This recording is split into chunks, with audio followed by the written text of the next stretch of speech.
저는 수원에 사는 30 후반의 여성입니다. 지금 돌이켜보면 저는 비교적 오랜 연애 끝에 결혼을 했어요. 3년을 함께한 남자와의 결혼이었고 제 주변 친구들은 대부분 1, 2년쯤 만나다 결혼하는 경우가 많았기에 저희의 시간은 조금 긴 편이었죠. 그 시간이 있었기에 이 사람을 잘 안다는 착각도 어쩌면 생겼던 것 같습니다.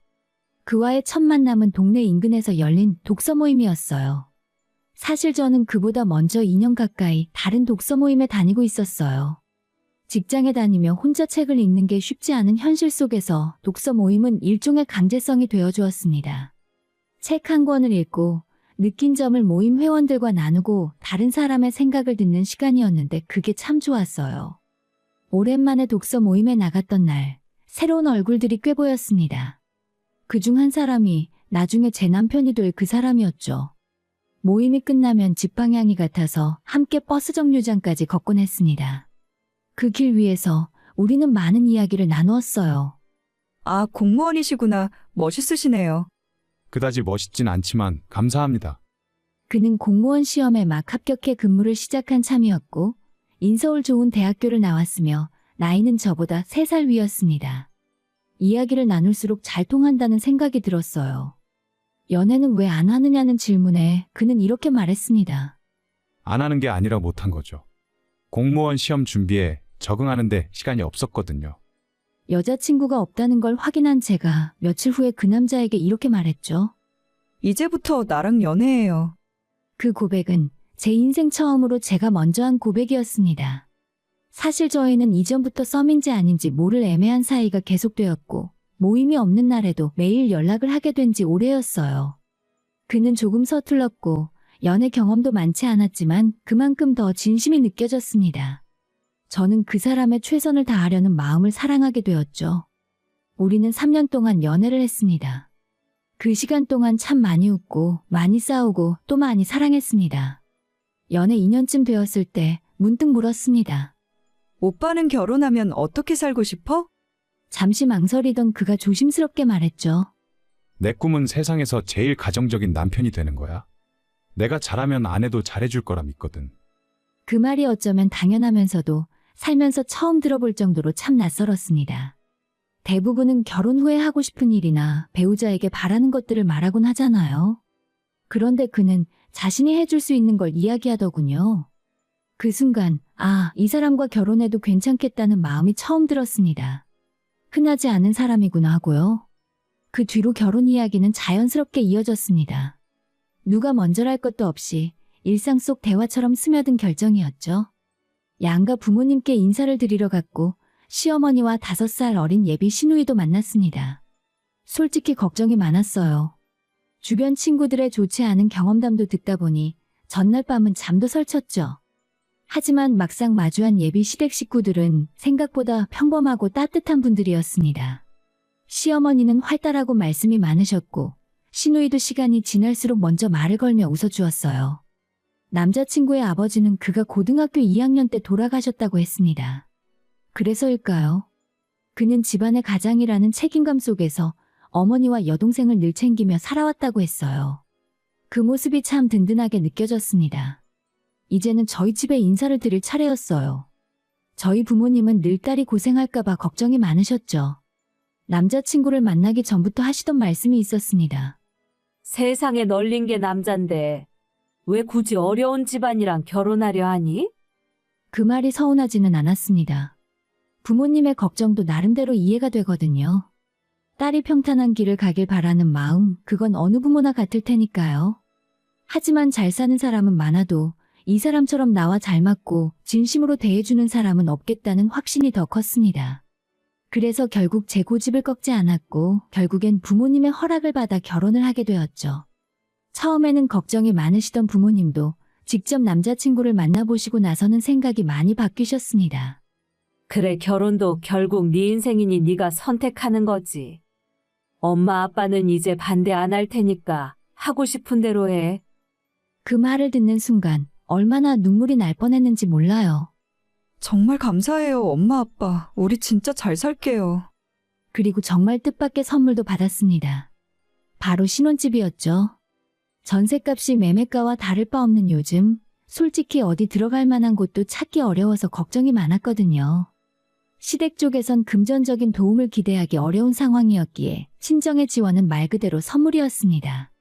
저는 전혀 모르고 있었지만 약 10여 년 전 부모님이 예전에 분양받아둔 아파트가 있었고 이미 대출금까지 싹 다 갚아서 월세를 주고 있던 곳이었어요. 신혼집 걱정을 하지 않아도 된다는 제 말을 듣고 남편도 놀란 표정으로 저를 바라봤죠. 그 순간 저는 다짐했어요. 우리가 행복하게 서로 아끼며 잘 사는 것이 부모님께 드릴 수 있는 가장 큰 보답이라고요. 그렇게 우리는 결혼을 하자마자 33평 아파트에 둥지를 틀었습니다. 처음엔 정말 꿈만 같았어요. 퇴근 후엔 장을 보고 함께 운동도 하고 주말이면 근교로 드라이브도 다녔죠. 집안 가구 배치 하나에도 신경을 쓰며 함께 웃고 고민했어요. 아, 이런 게 진짜 행복이구나. 그땐 그렇게 생각했어요. 하지만 그 소소하고도 깊은 행복은 길게 이어지지 않았습니다. 결혼 1년쯤 되었을 무렵 남편은 조금씩 변해갔습니다. 어쩌면 그게 원래의 모습이었는지도 모르죠. 사소한 것부터 틀어지기 시작했습니다. 여보, 쓰레기 좀 버리고 와. 나 좀 쉬다가 할게. 1시간 전에도 그 말 했잖아. 빨리 갔다 와. 아, 나 일하고 와서 너무 피곤한데. 결혼 전 우리 둘 다 맞벌이를 하기에 집안일은 공평하게 나누자고 약속했었습니다. 저는 중견기업의 총무팀에서 근무 중이었고 남편도 공무원으로 일하고 있었죠. 그래서 우리는 자연스럽게 집안일에서 역할을 나눴습니다. 제가 요리를 하면 남편이 설거지를 하고 제가 빨래를 하면 남편이 청소기를 돌리는 식이었죠. 그리고 쓰레기나 재활용을 정리하는 건 제 몫이고 그것을 버리는 건 남편의 몫이었습니다. 하지만 남편은 점점 자기가 해야 하는 집안일에 무심해졌어요. 퇴근하면 피곤하다는 이유로 미루고 또 미루던 일이 어느새 당연해졌고 결국은 참다 못해 제가 버리는 날도 있었어요. 아, 그놈의 쓰레기는 진짜 왜 이렇게 많이 나와? 이런 말을 들으면 참 씁쓸했죠. 사람이 살다 보면 쓰레기는 당연히 나오는 건데 그걸 치우는 게 억울하다는 듯한 태도는 아무리 이해하려 해도 이해되지 않았습니다. 그리고 그것은 시작에 불과했어요. 여보, 나 집안일 하고 있으니까 거실이랑 안방에 청소기 좀 돌려. 어제 돌렸잖아. 깨끗한데 뭐하러 해? 아까 거실에서 내 발에 뭐가 밟혔어. 당신 손발톱 같은데. 남편은 예전엔 먼지 하나에도 민감하던 사람이었습니다. 비염 있는 저를 위해 하루에도 몇 번씩 청소기를 돌리던 사람이었는데 이제는 그런 모습이 전혀 보이지 않더라고요. 당신은 나랑 노동 강도가 다르잖아. 나는 하루 종일 진상 민원인이랑 싸워야 한다고. 언젠가부터 남편은 자신의 일이 더 힘들다고 느끼고 있었던 것 같아요. 같은 맞벌이라도 남자의 사회생활은 여자보다 더 고되다고 생각했었죠. 결혼 전에는 전혀 느끼지 못했던 생각이었는데 그건 결혼하고 나서 알게 된 남편의 진심이었습니다. 그러면서도 요구는 점점 많아졌어요. 오늘은 외식하자. 냉장고가 텅 비었어. 아니면 배달시키든가. 배달? 그냥 당신이 밥 좀 금방 하면 안 돼? 나 김치찌개 먹고 싶어. 돼지고기 넣은 걸로. 문제는 집에 고기도 없고 재료도 없는 날이었단 거예요. 그럼 당신이 사오든가. 지금은 못 나가. 내일 해줄게. 난 오늘 집에서 아내가 해주는 밥 먹고 싶단 말이야. 요리를 하지도 않으면서 입맛은 까다롭고 매일 다른 찌개와 국을 원했습니다. 맞벌이하는 아내가 매일 다르게 차린다는 건 정말 힘든 일이에요. 그래도 저는 남편의 식성을 맞춰주려고 노력했습니다. 왜냐고요? 그렇게 하지 않으면 남편은 해줄 때까지 제 뒤를 졸졸 따라다니며 징징거리기 일쑤였습니다. 선배님이 제일 부러워요. 형수님이 매일같이 저녁을 차려주신다면서요? 저희 와이프는 집에서 노는데도 맨날 배달 시켜 먹자고 조르는데. 후배의 말에 남편은 아무렇지 않게 웃으며 맞장구를 쳤습니다. 너가 먼저 재수 씨한테 잘해야 재수 씨도 너한테 잘할 생각이 들지. 형수님은 요리 솜씨도 좋으시고요. 이건 뭐 반찬 가짓수가 몇 개예요? 형님 매일 이런 밥 드시는 거예요? 그날은 남편의 대학 후배가 집에 놀러 온 날이었습니다. 제가 몇 번 본 적 있는 후배였고 며칠 전부터 은근슬쩍 데려와도 되냐는 말을 흘리긴 했지만 하필 오늘일 줄은 몰랐습니다. 남편은 말도 없이 후배를 집에 데려왔고 후배는 미안하다며 고개를 숙였습니다. 남편이 억지로 끌고 왔다더군요. 당황스러웠지만 평소보다 조금 더 손을 봐서 몇 가지 요리를 서둘러 만들었습니다. 남편에게 눈빛으로 항의하듯 레이저를 쏘았지만 그는 아랑곳하지 않았습니다. 오히려 자랑을 하고 싶었겠죠. 집에서도 이렇게 잘 챙김받고 산다고. 와이프가 나를 너무 사랑하긴 해. 힘들지 말라고 말려도 굳이 1시간씩 요리를 해주거든. 나처럼 와이프한테 잘해야 서로 대접받고 사는 거지. 정말 듣다 못해 기가 막혔습니다. 전날 저녁, 집안일로 다투었던 기억은 이미 그의 머릿속에서 지워진 것 같았어요. 그는 여기서 멈추지 않고 남의 부부 문제에 상담까지 해주며 유난을 떨었습니다. 체면과 이미지를 지나치게 중시하는 남편. 그는 점점 자기만의 이상적인 남편상에 빠져 있었고 현실 속 제 목소리는 점점 묻혀갔습니다. 그리고 남편이 유난히 소중히 여기는 또 하나의 존재가 있었죠. 바로 신우이였습니다. 어디가? 동생네 에어컨이 고장 났대. 그걸 당신이 어떻게 고치려고 가? 당신은 우리 집 선풍기도 못 고치잖아. 남편은 아무 말 없이 신우이 집으로 향했습니다. 밤 10시가 넘은 시간에. 그 집에는 뻔히 신우의 남편도 있는데 굳이 본인이 고치겠다며 나선 저희 남편이 이해되지 않았습니다. 이런 일이 한두 번도 아니었고요. 신우이가 감기 기운이 있다거나 장을 보기 힘들다는 말 한마디에 남편은 언제든 그 집으로 달려갔습니다. 정말 모르는 사람이 봤다면 제가 아니라 그쪽의 아내인가 싶을 정도였어요. 결혼 전에 저는 단순히 가족에 대한 정이 깊은 사람이구나 라고 생각했습니다. 하지만 그 정도가 지나치다는 걸 깨닫기까진 너무나도 오래 걸렸죠. 만약 결혼 전에 지금의 상황을 알았더라면 정말 고민 많이 했을 겁니다. 이제는 혹시 신우이와 의견 충돌이라도 생기면 남편이 과연 제 편을 들어줄까 하는 의문이 먼저 들었어요. 가족은 똘똘 뭉쳤지만 그 안에 저는 없었습니다. 그건 외롭고 낯선 일이었어요. 그리고 남편은 결혼을 한 뒤에 새로운 취미에 빠져 있었습니다. 바로 골프였어요. 처음엔 친구 따라 스크린 골프를 한두 번 하더니 이젠 퇴근 후엔 연습장, 주말엔 라운딩. 취미 수준이 아니라 일상이 되어버린 골프였습니다. 너 요즘 왜 이렇게 살이 빠졌어? 매일같이 야근하는 거 아니야? 야근은 무슨 야근이에요? 이 사람 요즘 주말마다 골프 치느라 바빠요. 어머님이 뭐라도 말씀 좀 해주세요. 제가 이렇게 말했을 때 남편은 능청스럽게 대꾸했습니다. 예전엔 흥미 없었는데 요즘은 너무 재밌더라고. 나이 들면 취미도 바뀌나 봐. 남편 친구들은 이상하게도 잘 사는 사람들이 많았고 그들과 어울리다 보니 남편도 점점 그쪽 색깔을 닮아갔어요. 제가 보기에는 골프채 가격만 해도 어마어마했죠. 이번 달 골프 관련 지출이 그의 월급을 훌쩍 넘었다는 사실을 말하자 남편은 시큰둥했습니다. 아껴가면서 치면 되지. 요즘은 개나 소나 다 골프 쳐. 하지만 그건 아껴서 될 일이 아니었습니다. 진짜 문제는 따로 있었으니까요. 그 순간 옆에 계시던 시어머니가 조용히 남편 편을 들기 시작했습니다. 요즘 밖에서 사회생활하는 남자들이 골프 치는 건 당연하다더라. 너희 남편이 이제 40인데 골프 좀 시작할 수도 있지. 뭘 그런 걸 가지고 그렇게 남편을 잡아대고 있어? 시어머니의 말씀은 예고도 없이 훅 들어왔고 얼마 뒤에는 신우이도 거들었습니다. 그래요, 새언니. 제 친구들 남편도 다 골프 쳐요. 그런 면에서는 너무 생각이 꽉 막히신 것 같아요. 아니, 공무원이 대체 무슨 돈으로 골프를 친단 말인가요? 그 월급에서 대부분을 골프에 쏟아붓고 있는 상황에서 어떻게 저런 말이 나올 수 있는 걸까요? 그게 정말 사회생활이고 필수인 건지 모르겠더라고요. 제 말에 시어머니는 오히려 반박을 하고 나섰습니다. 아니, 얘 듣자 하니 너도 뭐 미술학원인가 뭔가 다니잖니? 너도 취미생활하면서 왜 남편 취미는 못하게 막아? 골프는 나중에 인맥이라도 쌓지. 너는 돈이 썩어나서 미술 같은 걸 배우는 거니? 왜 그렇게 이기적이야? 그 말에 저는 완전히 얼어붙었습니다. 제가 다니는 미술학원은 한 달에 20만 원 정도였고 결혼 전부터 꾸준히 이어온 유일한 취미이자 쉼표 같은 공간이었습니다.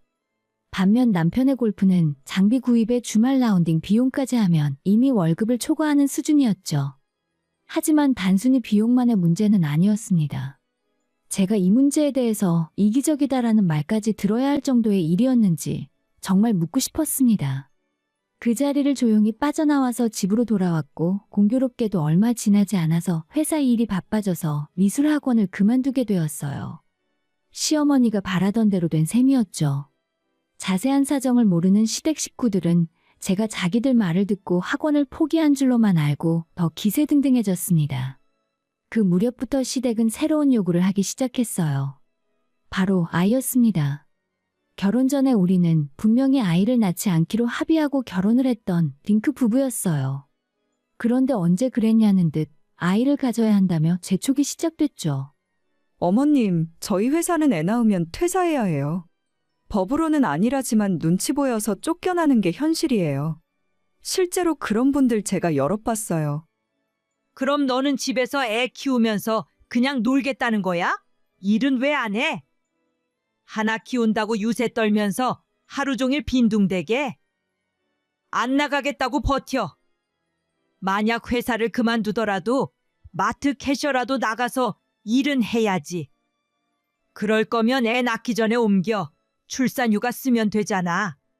시어머니는 갑자기 버럭 화를 내셨고 남편은 옆에서 까마귀 고기라도 먹은 듯 시어머니의 말에 일일이 장단을 맞추기 시작했습니다.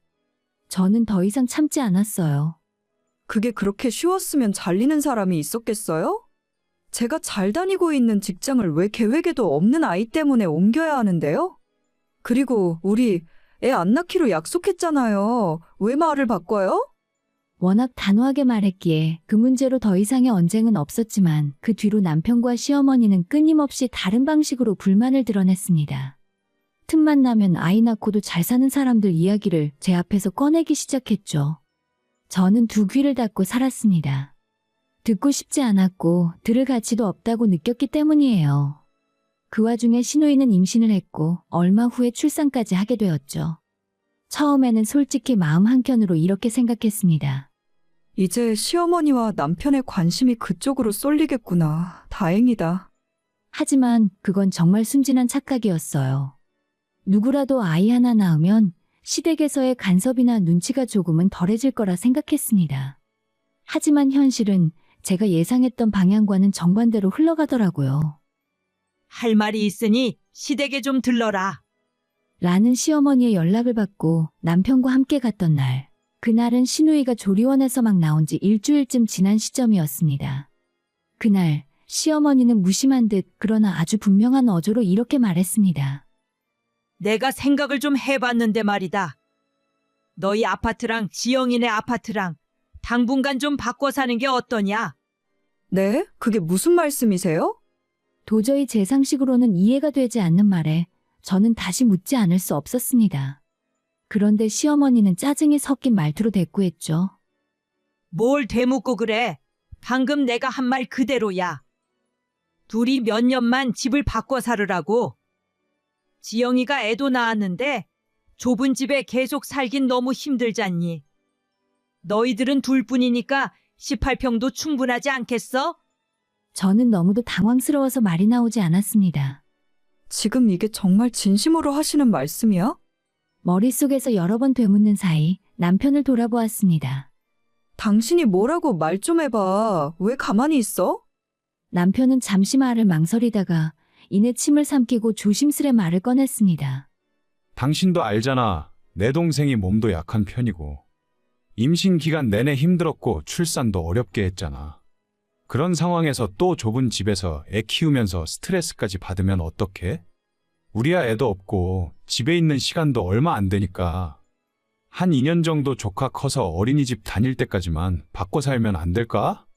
저는 그 순간 가슴속 어딘가에서 뭔가 무너져 내리는 소리를 들었습니다. 대체 내가 왜 그래야 하는데? 당신 기억 안 나? 그 집은 우리 부모님이 해주신 신혼집이야. 기억하지. 그러니까 이렇게 부탁하는 거잖아. 강요는 아니고 그냥 우리 한 식구니까 서로 조금씩 배려하면서 살아야 하지 않겠어? 명의를 달라는 것도 아니고 그 정도는 해줄 수 있잖아. 그 순간 저는 알 수 있었습니다. 이 사람은 제가 감내해온 것들에 대해서 진심으로 고맙게 생각하지도 않고 제 입장에서 한 번이라도 제대로 생각해 본 적이 없다는 걸요. 결혼 몇 년 만에 그 어떤 모욕보다도 더 참기 힘든 일이었습니다. 그 순간 저는 결심했습니다. 그래, 이 결혼 끝내야겠다. 하지만 그렇게 그냥 끝내고 싶진 않았습니다. 내가 겪었던 이 모든 황당하고 기막힌 일들 그 반의 반이라도 되돌려줘야겠다고 마음먹었습니다. 그날은 조금 생각해본다는 말로 상황을 마무리하고 아무 일 없었던 것처럼 다시 평소처럼 지내기 시작했습니다. 일주일쯤 지나서 저는 슬쩍 남편에게 이런 제안을 했습니다. 요즘 회사 사람들도 바쁘다며? 오랜만에 집에 초대해서 식사 한번 하지 않을래? 남편은 두 눈을 반짝이며 좋아했습니다. 본래 사람들을 집으로 불러서 먹이고 마시는 걸 유난히 좋아하는 성격이었죠. 저는 그를 위해 몇 번이고 요리를 해왔고 그게 너무 자연스럽게 반복되다 보니 이제는 손도 익은 상태였습니다. 이번에도 남편은 입이 귀에 걸리며 말했습니다. 좋지. 진짜 오랜만이다. 그럼 우리 팀 사람들 다 불러야지. 그렇게 남편은 아주 많은 사람들을 불렀고 저는 다시 평소처럼 부엌에 섰습니다. 하지만 이번 식사 자리는 그저 평범한 저녁 자리가 아니었습니다. 그날 저는 제가 지켜온 이 집이 누구의 것인지 그리고 이 가정에서 제가 얼마나 없는 사람처럼 여겨졌는지를 모두에게 보여주고 싶었습니다. 그날은 제가 일부러 최대한 많은 사람을 초대하라고 남편에게 말했던 날이었습니다. 남편은 회식처럼 부서 사람들을 줄줄이 불러 모았고 저는 상다리가 휘어질 정도로 요리를 했습니다. 누구나 감탄했죠. 와, 이건 뭐 한정식집 수준이네요. 간단히 먹는다더니 저희가 너무 민폐 아닌가 몰라요. 제가 대답할 틈도 없이 남편이 나섰습니다. 아유, 제 처가 원래 요리하는 걸 워낙 좋아해요. 뭐 평소에도 이 정도는 먹습니다. 남편은 오늘 유난히 들떠 보였습니다. 그럴만도 했죠? 자신에게 죽고 못 사는 와이프 플러스 가정적인 남편 모습으로 오늘도 열심히 연극 중이었으니까요. 그런데 저는 더 이상 그 연극에 조연이 되고 싶지 않았습니다. 그래, 우리 선홍 씨 진짜 복받은 사람이야. 세상에서 제일 부러워. 누군가가 그렇게 말하자 저는 웃으며 대답했습니다. 복 받긴 했죠. 세상 어느 남편이 맞벌이하는 와이프를 이렇게 부려먹겠어요? 제가 입을 열자 일순간 정적이 흘렀어요. 모두가 순간 숟가락을 멈춘 채 저를 바라보았습니다. 저는 마치 기다렸다는 듯 계속 말을 이어갔습니다. 원래 명절 지나면 이혼하는 부부들 많다잖아요? 그 심정 이 사람이랑 살다 보니까 딱 알겠더라고요. 전 매일이 명절이에요. 남편은 당황해서 제 옷자락을 끌었고 헛기침과 물 마시는 소리가 여기저기서 들렸습니다. 그 속에서 저는 태연하게 웃으며 말했습니다. 저녁 안 해주면 징징대고 해주면 또 찌개네 고기네 메뉴 트집 잡고 차라리 치고받고 싸우는 게 낫지. 이제는 해달라는 거 그냥 해줘서 입을 막는 게 편하더라고요. 아니, 내가 언제? 얼마 전엔 고기 반찬 안 나왔다고 일주일 삐졌던 거 기억 안 나? 사람들은 더 이상 숟가락을 들지 않았습니다. 남편은 얼굴이 벌겋게 달아올라 있었고 저는 조용히 말을 마쳤습니다. 아무튼 제가 어제부터 힘들게 준비한 거니 다들 맛있게 드시고요. 저는 산책 좀 하고 오겠습니다. 그렇게 문을 닫고 나왔습니다. 10여 분쯤 지나자 핸드폰이 불이 날 듯 울렸고 집에 돌아오니 손님들은 이미 다 돌아간 후였습니다. 당신 제정신이야. 왜 사람들 앞에서 그런 말을 해? 내가 무슨 말을 했는데? 망신 주려고 작정했어? 어떻게 그렇게까지 할 수 있어? 나는 그냥 사실을 말했을 뿐인데 혹시 당신이 했던 일들이 남들한테 알려지면 망신살 뻗치는 일이었던 거야? 그 말에 남편은 허탈하게 가슴을 치며 소파에 앉아버렸습니다. 저는 속이 다 시원했습니다. 아니, 이제 겨우 시작이었어요. 며칠 뒤에 저는 친정에서 엄마의 골프채 세트를 가져왔습니다. 남편이 퇴근하고 들어오자마자 볼 수 있도록 거실 테이블 한복판에 당당하게 올려뒀죠. 이게 뭐야? 누구 거야? 내 거 중고로 싸게 나왔길래 샀어. 이제 나도 골프 좀 배워보려고. 남편은 입을 벌린 채 아무 말도 못했습니다. 당신이 그랬잖아. 요즘 골프를 안 치는 사람 없다고. 부부 동반 라운딩도 좋을 것 같아서 나도 이제 즐기면서 살아보려고. 그 골프채가 얼마나 고가인지 남편은 누구보다도 잘 알고 있었을 겁니다. 비록 제가 중고로 샀다고 둘러댔지만 그건 친정아버지가 엄마에게 큰 마음 먹고 사주던 비싼 브랜드였어요. 남편은 곧 지치겠지 하는 눈빛으로 저를 바라보았지만 저는 그의 예상을 보기 좋게 깨뜨렸습니다. 매일 연습장에 가고 주말엔 하루 3번, 이제는 개인 레슨했더니 결국 남편이 먼저 손을 들더군요. 나도 그만둘 테니까 당신도 그만둬 제발 좀. 왜? 난 지금 막 재밌어지려던 참인데? 당신은 지금까지 골프채만 몇 번을 바꾸면서 돈 펑펑 썼잖아. 왜 나한테만 그만두래? 알았어. 알았으니까 나도 그만둘게. 그토록 말려도 말을 듣지 않던 사람이 제가 똑같이 하자 고작 한 달도 못 돼서 꼬리를 내렸습니다. 어쩌면 남편에게 처음으로 제가 나도 사람이다라는 걸 보여준 순간이었는지도 모릅니다. 이렇게 쉬운 방법이 있었는데 왜 참고 살았나 싶더라고요. 남편이 집안일을 하지 않으면 저도 똑같이 했습니다. 일부러 야근을 신청해서 더 늦게 들어오고 집이 엉망이 되든 쓰레기가 쌓이든 그냥 내버려뒀죠. 남편이 스스로 못 견디게 될 때까지 손도 대지 않았어요. 저녁도 더 이상 차리지 않았습니다. 나 이제 바쁘고 힘들어서 저녁 못하겠어. 그래서 밥을 아예 안 하겠다는 거야. 맞아. 난 구내식당에서 저녁 먹고 들어올 테니까 당신도 알아서 하든가. 이후로 남편은 퇴근 후 집에 와서 햇반에 컵라면을 돌려 먹으며 청소도 되어 있지 않은 지저분한 거실에서 외면당한 채 살아야 했습니다. 저는 마치 그를 공기처럼 여기며 살아갔어요. 그렇게 묵묵히 무시하는 날들이 한 달쯤 이어졌을까요? 드디어 남편이 두 손 두 발 들고 제 앞에 무너져 내렸습니다. 제발 당신 나한테 왜 이러는 건데? 뭐 불만 있으면 말을 해. 사람 피 말리지 말고. 아니, 나 지금 너무 편해. 이대로가 딱 좋은데. 앞으로도 계속 이럴 거야? 계속 이럴 거야. 난 불편한 게 없거든. 남편은 절 붙들고 소리를 질렀다가 애원했다가 화냈다가 마치 감정이 무너진 사람처럼 오락가락했습니다. 그 순간 저는 이렇게 생각했어요. 아, 이제야 네가 그동안 내가 힘들었던 마음을 아주 조금은 이해했겠구나 하고요. 결국 그는 무릎까지 꿇다시피 하며 빌기 시작했습니다.